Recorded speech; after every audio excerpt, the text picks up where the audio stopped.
In Los Angeles on May 26, 2016, the body of a 30-year-old Kiev woman, Yana Kasyan, was found. Suspicion fell on her boyfriend of 35 years, Blake Lavelle, but he denies his guilt.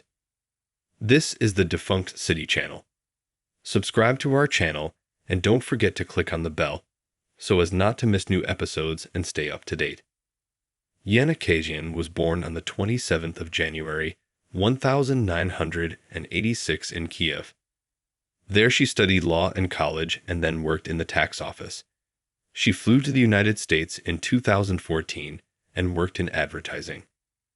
As for Lavelle, he is a local celebrity. Blake grew up in Toronto in one of the city's richest families.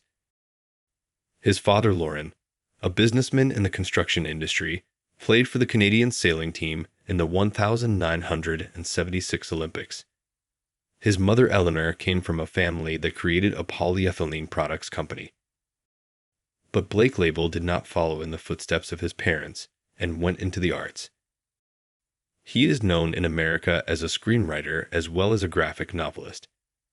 He's also a winner of the World Championship game Half-Life. In 2008, he wrote the screenplay and directed a low-budget comedy. The cover of the tape bore the title No Money, No Hair, No Shame. It was reported in the press that Blake Lavelle was in the process of divorcing his ex-wife Amanda Brown.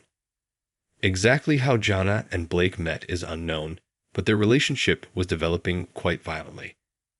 And on May 3, 2016, Kasyan gave birth to a baby girl, Diane. A few weeks later, a series of terrible events occurred. The birth of the child was the last joyful event in Yana's life. She was happy. She had a little baby in her arms. She had a man she loved, who on top of that was quite wealthy. It seemed to her that she had absolutely everything to be happy. But suddenly a bad streak began. The first trouble happened just a week before the girl's death. Blake was arrested on suspicion of sexually abusing another woman. On May 20, 2016, he was released on bail of $100,000. When Yana learned of the charge, she decided to live separately from Blake with her daughter. After a couple of days, she went to his house to talk to him. And on May 26, the police received a call from the girl's mother, who was agitated that her daughter had not returned home. The mother had previously flown to America to help Yana with the care of her newborn daughter. Yana's mother had been waiting under the house where her daughter and son-in-law lived for 3 days. The girl did not answer a series of calls from her mother. The woman begged the police to enter the house, but they did nothing for a very long time, explaining that they had no right to break into the premises when it was quiet. Meanwhile, Blake was torturing and killing Yana. It was not until the third day that they entered the house. The front door was barricaded with furniture, it was pushed aside, and we saw a gruesome picture. There were clear signs of torture in the room. The girl had been mutilated, murdered, and literally drained of all her blood. And next to her was a silent Blake. Was he mentally disturbed? Had there been a fight, or had Blake been drugged before his girlfriend arrived? So far it was unclear, but he denied guilt of killing and torturing Yana. Yana returned home to Ukraine in a sealed zinc coffin.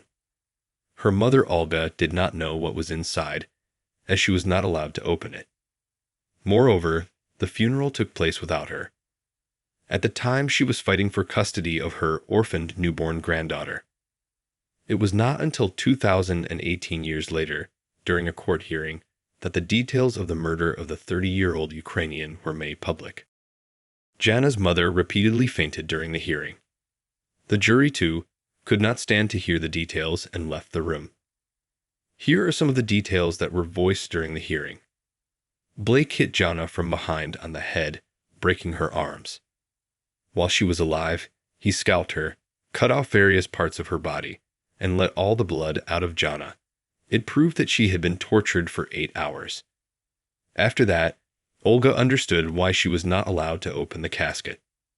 Blake dismembered Yana's body into a dozen pieces and carried it out in trash bags. There were several pictures of the tragedy in the media. Near the body of his wife, Blake put a picture that he painted himself. It was as if he had brought his work to life. The comic book became a kind of instruction manual for the murder of a woman. The cover of his most popular collection of drawings, titled Scalped Baby Syndrome.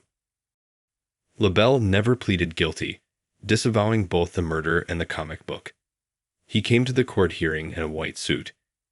His wealthy parents hired him a dozen lawyers. The parents themselves avoid any comment. Journalists are forbidden to film them and talk about this high-profile and audacious case. Among LaBelle's relatives, only his brother Cody, who once played Puck with Sean Avery, was present at the trial. Blake's longtime friend, attorney Jeremy Tenser, also appeared at the hearing almost every day. After the verdict was read, Cody sighed heavily and stared at his brother.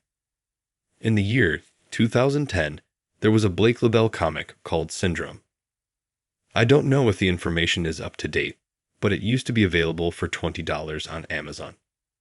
The Western press, after hearing about the brutal murder, the girl focused on this particular work. The plot seeks an answer to the question of what drives a person to commit evil deeds. The comic book tells of the pleasure the serial killer took in the massacre of his victim.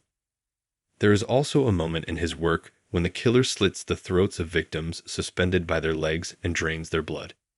That's exactly what happened. Throughout the week-long hearing, prosecutor Tanis McCabe and her co-counsel Beth Silverman showed extremely hard-to-understand photographs of the scene so that the jury would have no reason to sympathize with the defendant, who had scalped and exsanguinated Yana while she was still alive.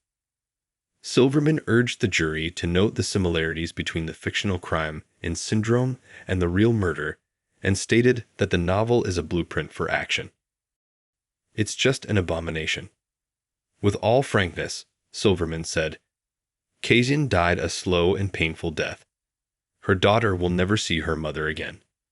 And all because of the unimaginable acts you heard about during this trial. I'm sure you've wondered why. Silverman stated in her closing statement, why did one human consciousness do this to another? Why did he do this to someone he seemed to love, someone who was the mother of his child? Beth acknowledged that determining true motives is often quite difficult, but she made her assumption nonetheless. In her opinion, it was power, jealousy, and anger that drove LaBelle to such extremes. Silverman stated that the attention he had previously received alone from Yana was now extended to the infant. The jury was unanimous in its verdict and found Blake LaBelle guilty of 3 felonies: first-degree murder, torture, and mutilation. They also determined all the circumstances of the gruesome crime, which Los Angeles trial judge Mark Wintham called deeply cruel. One of the darkest trials in modern history concluded on June 20th, 2018. The victim's mother had waited many months for a sentence for her daughter's torture. Clad in a blue blazer and white shirt, Label stood to the left of his attorney and looked straight ahead as his sentence was announced. Blake was sentenced to 3 life sentences. According to the verdict, he is not eligible for parole. It is still not clear why he did what he did to the woman he loved. And the answer to that question is a huge gaping hole in the heart of Yana's mother. In the meantime, a Los Angeles court awarded the injured party $42 million in compensation, plus child support, but her Kiev pensioner and her granddaughter never waited. Yana was buried in a closed casket. The young mother's body was so exsanguinated that it looked more like a child. Olga Kasyan, her grandmother, became Diana's guardian. The only consolation for Yana's mother now is her granddaughter. She has a double name of Diana Daria. Yana's mother admits that the girl is very much like her father. Now the Kasyan family has a terrible taboo. It is the name Black Label, which they have agreed never to mention in front of their granddaughter.